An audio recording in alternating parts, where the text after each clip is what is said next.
예, 오늘의 시황 브리핑 시작하겠습니다.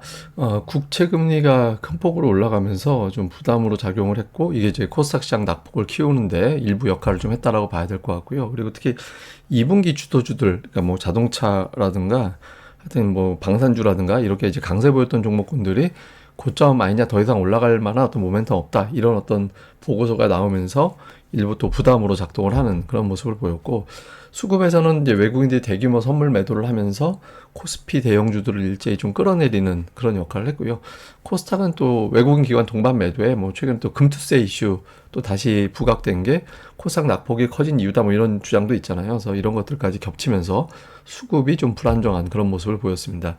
그나마 뭐 은행주, 증권주, 보험주 중에 일부가 올라갔고, 그다음에 뭐 삼성바이오 같은 일부 제약주들이 이제 선전한 정도고, 업종 전체가 올라간 종목군들은 거의 없어서 개별 종목군들과 일부 밸류업 관련된 금융주들이 약간 선전하는 그런 모습을 보인 하루였습니다. 자, 시장이 오늘 좀 빠졌던 가장 결정적인 이유는 역시 금리 상승 이야기를 안 할 수가 없을 것 같은데, 시장에선 금리가 왜 올라갔느냐?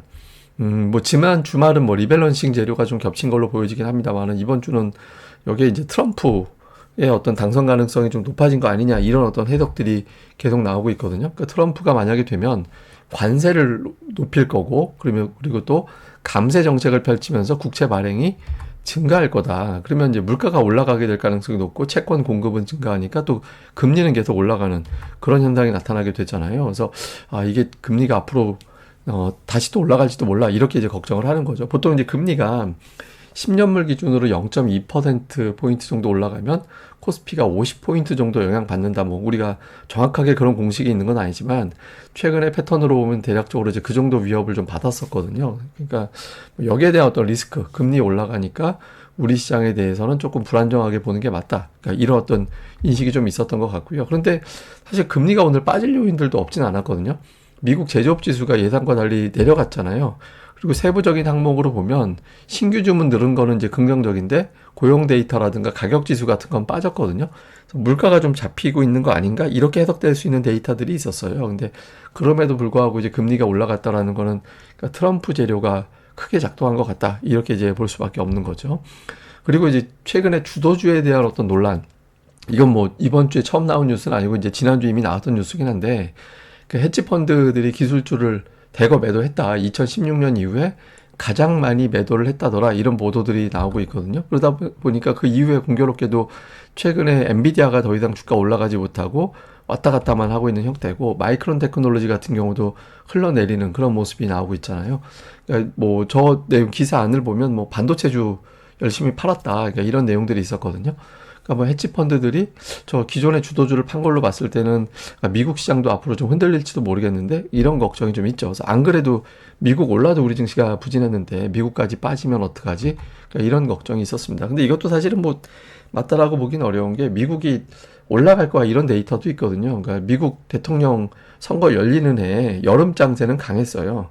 6, 7, 8월 3개월을 보면 대체로 오르는 그런 경향이 좀 있었거든요. 그래서 뭐 통계 대 통계로 놓고 보면 뭐 여름에 올라갔다라는 통계도 있어서, 또 저것 때문에 우리 증시가 뭐 무조건적으로 빠진다, 이렇게 단정하기도 쉽지는 않습니다. 그런데 이제 여기에 우리 증시 내부적으로는 기존의 주도주들, 그러니까 뭐 예를 들어서 방산주 같은 경우 그동안의 시장을 좀 끌어올리는, 물론 이제 시가총액이 크지 않아서 지수를 자체를 견인했다, 이렇게 보긴 어려운데, 그러니까 분위기는 좀 있었죠. 그러니까 시장에 어떤 주도주가 있을 때는 시장이 쉽게 안 빠지거든요. 근데 방산주에 대한 투자 의견 하향, 매수해서 이제 보유로 하향하는 보고서가 나오면서 오늘 LIG 넥스원이 주가가 이제 급락을 했고, 다른 방산주들도 끌어내리는 그런 역할을 했고요. 그러니까 방산주뿐만 아니라 이렇게 되면 2분기에 강했던 종목들은 좀 빠지는 건가, 이런 어떤 우려가 되면서 현대차 또 빠지고, SK하이닉스는 최근에 며칠 동안 플러스로 마감한 적이 없죠. 그래서 2분기 강했던 종목군들이 밀리면서 이거 증시의 하나의 사이클이 끝난 것 같다, 뭐 이런 식으로 좀 걱정하는 그런 시각도 있었던 것 같습니다.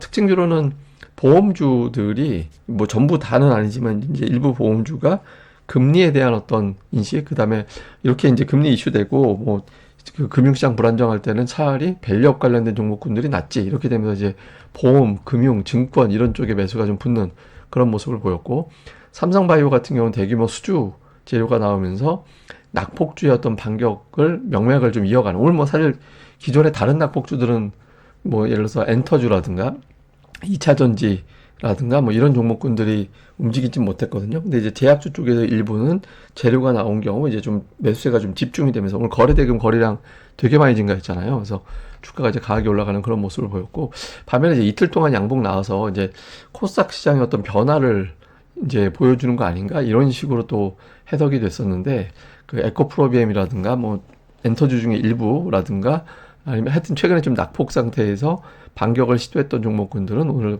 하락. 그러니까 뭐 테슬라가 급등했기 때문에 오늘 2차 전지가 초반에는 나쁘지 않았는데 장중 넘어가고 하면서 이제 수급이 좀 밀려버리는, 예, 그런 현상이 나타났죠. 그래서 이제 2차 전지주도 코스닥 낙폭을 키우는데 또 일종의 어떤 역할을 하는 그런 모습이었습니다.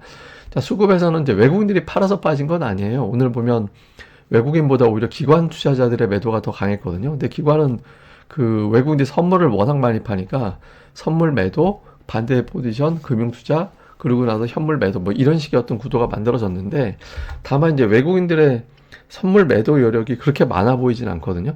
그러니까 지금 2만 계약 안쪽으로 일단은 뭐 우리가 이제 알지 못하는 대형 악재가 나오면 이거 의미가 없는 건데, 알고 있는 선에서만 재료가 반복이 된다라면 외국인들 선물 매도는 현재로서는 2만 계약 안쪽, 그러면 지수로는 50포인트 안쪽 정도로 예상이 되긴 하거든요. 그래서 지금으로서는 또 하단도 코스피 지수만 놓고 보면 그렇게 많이 열려있다 이렇게 보기는 어렵습니다. 단 이제 우리가 알지 못하는 숨겨진 악재가 나오면 저건 의미가 없는, 예, 붕괴가 되는 그런 데이터가 될 수도 있습니다. 그리고 이제 종목은 삼성전자 외국인들 어쨌든 계속 매수하고 있고, 하이닉스 한동안 좀 매도했는데 그러니까 매수를 붙였고요. 그 외에 이제 금융주가 상단에 좀 많이 들어와 있죠. 예, 금융주 많이 들어와 있고, 오늘 개별적인 재료 있었던 삼성바이오가 또 들어오는 그런 모습이었고, 기관 투자들은 삼성바이오, 셀트리온 이런 종목들과 역시 금융주, 예, 신한지주, KB금융, 하나금융, 삼성증권, 뭐 삼성생명, 메리츠금융, 뭐 삼성화재, 그러니까 금융주를 이제 집중 매수했고, 반면에 이제 매도는 하이닉스하고 삼성전자를 약 1,700억 원 정도, 그다음에 자동차, 방산, 그러니까 외국인들도 방산주 매도가 좀 많이 있었거든요. 그래서 방산이 오늘 매도 대상이 되는 그런 모습이었고요. 코스닥 쪽에서는 외국인들은 일단 뭐 화장품 관련된 종목군들, 그 다음에 반도체 주들 뭐 이런 것들을 좀 선별적으로 담는 그런 모습을 보였고, 2차 전지라든가 또 다른 대형 바이오 제약주들 쪽은 좀 매도로 잡히는 그런 모습이었고요. 그 다음에 기관 투자자들은 오늘 뭐 매수 쪽에 어떤 대단한 어떤 변화가 있다 이렇게 보기는 어려운데, 어쨌든 기존에 좀 샀던 종목군들 중에 일부, 그 다음에 역시 반도체, 그 다음에 이제 피팅, 뭐 태광이라든가 성광밴드라든가 이런 어떤 피팅 업체들을 좀 매수하는 모습을 보였고, 매도 쪽도 역시 뭐 업종은 매수하는 업종이 매도 쪽에도 있어서 종목별로 같은 업종 내에서 종목별 이사하는, 예, 그런 흐름을 보인 게 특징이었습니다. 자, 시황을 좀 요약해서 보면 지금 미국 국채금리가 4.5%까지 앞두고 있거든요. 근데 이게 사실 지금 금리가 저렇게 올라가는 게 맞나? 그런 어떤 의견도 적지는 않아요. 그러니까 앞서 말씀드린 대로 미국의 제조업 지수가 예상보다 낮게 나오고 있고, 가격 지수, 고용 지표 이런 데이터들이 밑으로 내려와 있는데, 금리가 좀 투기적인 거래가 돼서 좀 오버한 거 아닌가 측면이 있거든요. 근데 어쨌든 오바든 뭐든 4.5포인트 넘어가면 여기서 코스피는 한 2, 30포인트 또 빠지게 될 가능성이 있습니다. 그래서 국채금리 좀 볼 필요가 있고, 그 다음에 미국 증시 자체는 대형주로 커버한 거지, 오늘 사실 러셀 2000이라든가 전체 종목군들을 보면 하락한 종목이 되게 많았잖아요. 근데 오늘은 지수보다 러셀 2000이 돌아서 줘야 우리 증시가 분위기가 좀 반전될 수 있거든요. 이 흐름이 나오는지. 그 다음에 코스닥 신용 관련된 물량. 오늘 12시 1시 넘어가면서 갑자기 지수가 별다른 뉴스 없이 뚝 떨어지는 구간이 나왔잖아요. 이게 저는 이제 신용 관련된 매도 물량이 일부 좀 섞였던 것 같다. 그러니까 뭐 이게 뭐 채권 때문이든 금투세 때문이든 뭐가 돼도 어쨌든 하락하게 되면, 코스닥이 그동안에 신용은 별로 안 늘었었어요. 그러니까 코스피가 신용이 늘었고 코스닥은 안 늘었었거든요. 근데 830 밑으로 되면 그 이전에 어떤 유입됐던 신용이 좀 건드려지지 않을까라고 볼 수 있거든요. 그래서 여기서 지수가 이제 더 빠지면 오후 들어서 갑자기 좀 밀릴 가능성도 있다. 근데 이제 뭐 제가 지난주에 좀 코스닥이 좀 변한 것 같다. 뭐 예를 들어서 버팀이 자꾸 나온다든가 양봉 시도가 나온다든가 5일 중에 4일 올라가면서 쉽게 안 빠지는 모습을 좀 보였었잖아요. 근데 그게 한 방에 시장이 확 바뀐다 이렇게 보기도 또 애매하거든요. 그래서 근데 어쨌든 여기서 더 빠지지 않고 내일장 정도에서는 830 전후에서 좀 넉넉하게 올려놓는 그런 흐름이 나와야지, 안 그러면 좀 신용 관련된 물량 출회가 되면서 갑자기 오후에 밀리는 그런 게 패턴이 될 가능성도 있습니다. 좀 중요하고요. 그다음에 2차전지 제약 반도체 엔터, 그러니까 기존에 강했던, 그러니까 6월 중순 이후에 강했던 2차전지 제약 엔터, 그러니까 6월 후반이죠, 참. 그러니까 이런 종목군들 중에서 이제 제가 뭐 4대 중에서 최소 2개 정도는 살아나줘야 시장이 추세를 갖는다라고 말씀을 드렸었잖아요. 그래서 그런 흐름이 좀 나와주게 되는지. 그러니까 오늘은 뭐 분위기 때문에 좀 빠지고, 뭐 그 투자들이 뭐 어떤 거는 금리 때문으로 보는 시각도 있고, 또 일부 쪽에서는 이제 금투세 이슈 때문에 좀 고전한 것 같다 이런 주장들도 좀 있거든요. 근데 이제 그거는 뭐 사실 뭐 빠지면 이것 때문에 빠진 것 같다라고 해서 갖다 붙이기 나름이라서 그냥 수급으로 봐야 돼요. 그래서 이제 근데 어쨌든 수급에서 오늘 왜 기관 투자들이 어제 1,000억 이상 매수, 오늘 1,000억 이상 매도하면서 지금 오락가락 하잖아요. 근데 그런 가운데에서도 이렇게 흔들어 놓고 또 특정 업종을 계속 매수하면서 지금 담아가는 그런 시도들이 나올 수 있거든요. 그래서 그런 업종이 뭐가 되는지 이제 주목을 해봐야겠습니다. 그리고 이제 오늘 블룸버그에서 한국 증시가 보도가 됐거든요. 이제 한국 증시 AI에 대한 어떤 베팅을 타고 글로벌 어떤 그 투자자들이 한국 주식을 사는데, 이게 주식하고 채권을 비교한 건데 그동안에는 채권이 훨씬 더 많이 매수였고 주식은 그거보다 약하거나 아예 매도였잖아요. 근데 올해 들어서는 물론 이제 채권 매수 강도가 좀 약해진 측면도 있지만 주식을 채권보다 더 많이 샀는데 그게 20년 만에 처음이다라는 거예요. 그래서 그 내용을 보면 AI 수요 증가, 여기에 따라서 한국의 관련주들이 있고 또 이제 밸류업 정책 같은 게 맞물리면서 외국인들이 매수를 하고 있다. 그래서 한국에는 AI 관련된 삼성전자, SK하이닉스가 있고 또 가치 측면에서도 유리하다. 그래서 골드만삭스에서는 12개월 목표 지수를 기존의 3,000에서 3,100으로 상향을 했는데, 다만 이제 뒷부분에 뭐라고 얘기를 하냐면 지정학적 리스크라든가 이런 외부 요인에 우리 증시가 좀 민감한 측면이 있어서 트럼프 시즌2 이런 것들이 만들어지게 될 경우 수급이 또 달라질 수 있다. 외국인들의 매수가 지속되지 못할 경우도 있다. 이렇게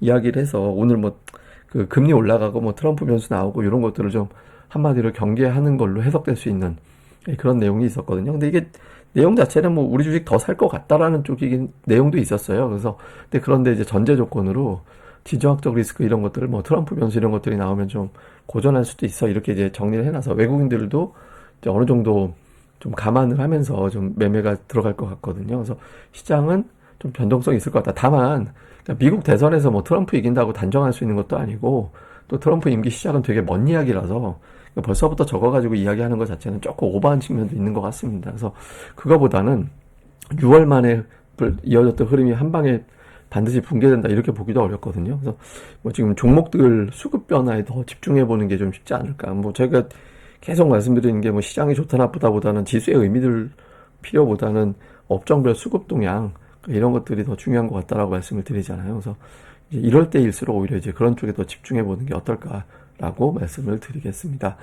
예, 그럼 또 오늘 하루 또 잘 보내시고요. 저는 또 다음 방송에서 뵙겠습니다. 이 방송 구독하기, 예, 그리고 이제 좋아요 꼭 좀 부탁을 드리겠습니다. 예, 감사합니다.